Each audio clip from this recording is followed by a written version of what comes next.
commune du Plateau, 50 participants issus d'une part du secteur privé et public et d'autre part composés de partenaires techniques et financiers sont autour d'une table. Ils mènent des réflexions avant l'entame de la phase 3 du projet Emploi Jeunes et Développement des compétences PGDEC. Il y a besoin de reformer certaines structures qui font la même chose que d'autres. Le financement qui est vraiment la clé de toute pérennisation à travers les FDFP nécessite également d'être reformé.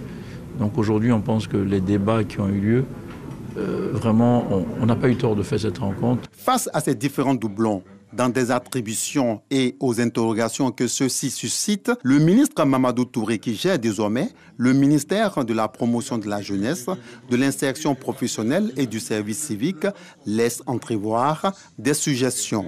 Avec la Banque mondiale, nous avons eu le PGDEC 1 à hauteur de 25 milliards de francs CFA, le PGDEC 2 à hauteur donc de 25 milliards de francs CFA. Et là, pour le PGDEC 3, c'est près de 100 milliards de francs CFA qui sont investis donc, dans différents programmes qui concernent l'insertion des jeunes. J'ai souhaité, au nom de la coordination, que les attributions en ensemble des structures soient bien clarifiées, parce que vous avez malheureusement des structures qui se marchent donc, sur les pieds.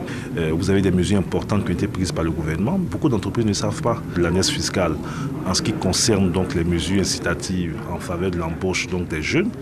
Et donc, j'ai souhaité que mon département ministériel, le ministère de l'Emploi et celui du budget, puissions donc unir nos forces pour mieux vulgariser dans ces actions. Financé par la Banque mondiale depuis 2012, le PGDEC 1 et 2, achevés respectivement en juin 2015 et en décembre 2020, ont totalisé 65 631 bénéficiaires sur un objectif de départ fixé à 59 000 jeunes, soit 111,23% de taux de réalisation.